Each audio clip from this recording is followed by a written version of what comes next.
ಬಿಜೆಪಿಯ ಅಧಿಕೃತ ಟ್ವಿಟರ್ ಅರ್ಥಾತ್ ಎಕ್ಸ್ ಖಾತೆ ಮೇಲೆ ಎಫ್ಐಆರ್ ಆಗಿದೆ. ಕಾಂಗ್ರೆಸ್ ಪ್ರಣಾಳಿಕೆ ಬಗ್ಗೆ ಪೋಸ್ಟ್ ಮಾಡಿತ್ತು ಬಿಜೆಪಿ. ಇದು ಮುಸ್ಲಿಂ ಲೀಗ್ ಪ್ರಣಾಳಿಕೆಯೋ ಅಂತ ಹೇಳಿ ಪೋಸ್ಟ್ ಅನ್ನ ಮಾಡಲಾಗಿತ್ತು. ಈ ಬಗ್ಗೆ ಎಫ್ಎಸ್ಟಿ ತಂಡದಿಂದ ಮಲ್ಲೇಶ್ವರಂ ಠಾಣೆಗೆ ದೂರು ದಾಖಲಾಗಿತ್ತು. ಮಲ್ಲೇಶ್ವರಂ ಪೊಲೀಸ್ ಠಾಣೆಯಲ್ಲಿ ಇದೀಗ ಪ್ರಕರಣ ದಾಖಲಾಗಿದೆ. ಎರಡು ಗುಂಪುಗಳ ನಡುವೆ ಸ್ವಾಸ್ಥ್ಯ ಕದಡಿಸೋಕೆ ಯತ್ನಿಸಿದ ಆರೋಪದ ಮೇಲೆ ಎಫ್ಐಆರ್ ದಾಖಲಾಗಿದೆ. ಆರ್ಪಿ ಆಕ್ಟ್ 125 ಮತ್ತು ಐಪಿಸಿ 153ರ ಅಡಿಯಲ್ಲಿ ಎಫ್ಐಆರ್ ದಾಖಲಾಗಿದೆ.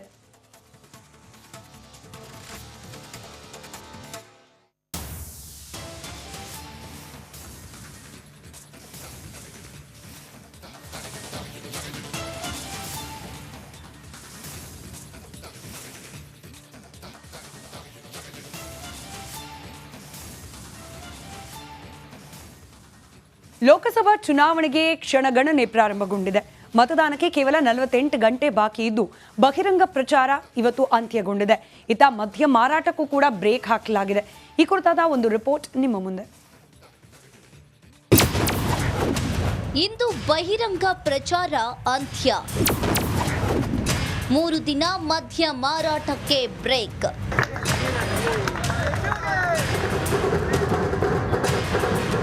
ಅತಿ ಹೆಚ್ಚು ಮತದಿಂದ ಗೆಲ್ಲಲಿದ್ದಾರೆ.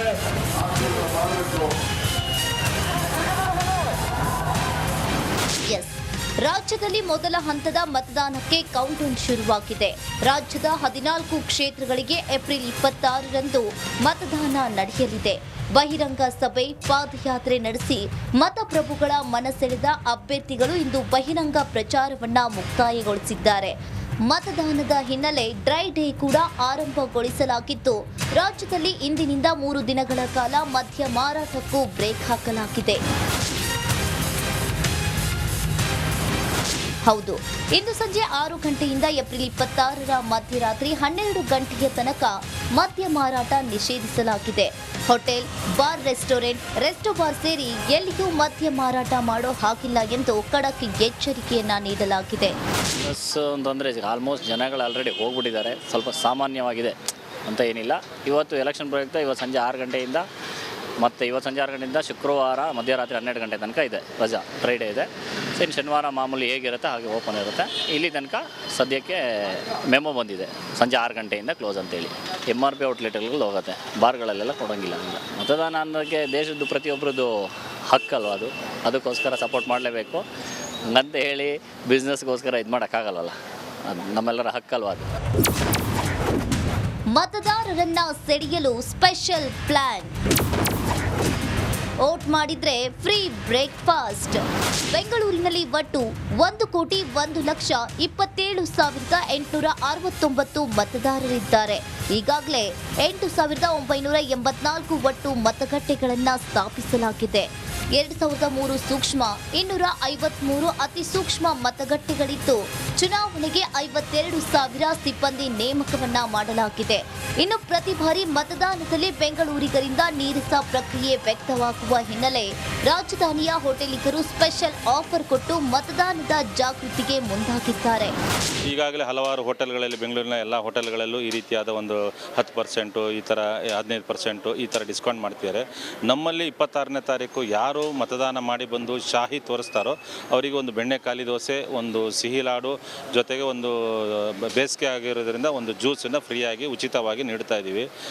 ಯಾಕಂತೇಳಿ ಎಲ್ಲ ಮತದಾರರು ಇದನ್ನು ಸದುಪಯೋಗ ಪಡ್ಕೊಳ್ಬೇಕು. ಜೊತೆಗೆ ಹೆಚ್ಚಿನ ಒಂದು ಮತದಾನ ಮಾಡಬೇಕು. ಪ್ರತಿಯೊಬ್ಬನ ಈ ಮತದಾನ ಅನ್ನೋ ಹಕ್ಕನ್ನು ಚಲಾಯಿಸಬೇಕು. ಮತ ಹಾಕಿ ಬಂದ ಮತದಾರರಿಗೆ ನಿಸರ್ಗ ಹೋಟೆಲ್ನಲ್ಲಿ ಖಾಲಿ ಬೆಣ್ಣೆ ದೋಸೆ, ಲಡ್ಡು ವಿತರಣೆ ವ್ಯವಸ್ಥೆ ಇದ್ರೆ, ಕಾಮತ್ ಹೋಟೆಲ್ನಲ್ಲಿ ಊಟ ತಿಂಡಿ ಮೇಲೆ 10% ರಿಯಾಯಿತಿಯನ್ನ ಕೊಡಲಾಗ್ತಾ ಇದೆ. ಇನ್ನು ಚುನಾವಣೆ ದಿನ ಸೀನಿಯರ್ ಸಿಟಿಜನ್ ಹಾಗೂ ವಿಶೇಷ ಚೇತನರಿಗೆ ರ್ಯಾಪಿಡೋ ವತಿಯಿಂದ ಫ್ರೀ ರೈಡ್ ಕೊಡಲು ಮುಂದಾಗಿದೆ. ಒಟ್ಟಾರೆ ಈ ಬಾರಿಯ ಲೋಕಸಭಾ ಚುನಾವಣೆ ಹಲವು ವಿಶೇಷತೆಗೆ ಸಾಕ್ಷಿಯಾಗಲಿದೆ. ದೀಪ್ತಿ ತೋಳ್ಪಾಡಿ, ರಿಪಬ್ಲಿಕ್ ಕನ್ನಡ, ಬೆಂಗಳೂರು. ನಮಸ್ಕಾರ, ಕರ್ನಾಟಕ ಪ್ರೈಮ್ ಟೈಮ್ಗೆ ಸ್ವಾಗತ. ನಾನು ಜಯಪ್ರಕಾಶ್ ಶೆಟ್ಟಿ. ಇಡೀ ಕರುನಾಡು ಇವತ್ತು ರೆಬೆಲ್ ಆಗಿ ನಿಂತಿದೆ. ಈ ಹಗರಣಗಳನ್ನು ಸದನದಲ್ಲಿ ಪ್ರಸ್ತಾಪ ಮಾಡಲು ಕೂಡ ಕಾಂಗ್ರೆಸ್ ಹಿಂದೇಟು ಹಾಕಿದ್ದೇಕೆ?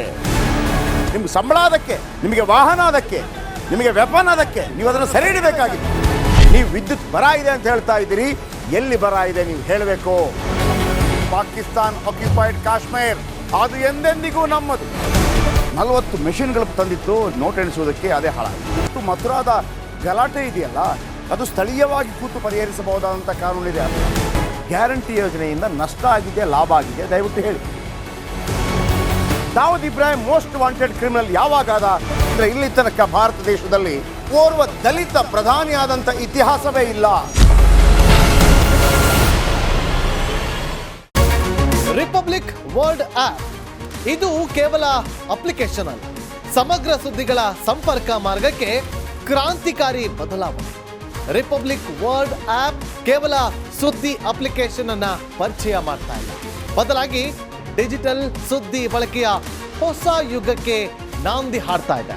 ಇದೊಂದು ಬ್ರೇಕಿಂಗ್ ನ್ಯೂಸ್, ಪ್ರಭಾವಶಾಲಿ ಕಾರ್ಯಕ್ರಮಗಳಿಗೆ ಗಟ್ಟಿಯಾದ ವೇದಿಕೆ.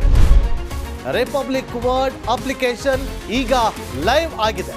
ಗೂಗಲ್ ಪ್ಲೇ ಸ್ಟೋರ್ ಮತ್ತು ಆಪಲ್ ಆಪ್ ಸ್ಟೋರ್ ಎರಡರಲ್ಲೂ ಲಭ್ಯವಿದೆ. ಈಗಲೇ ಡೌನ್ಲೋಡ್ ಮಾಡಿ.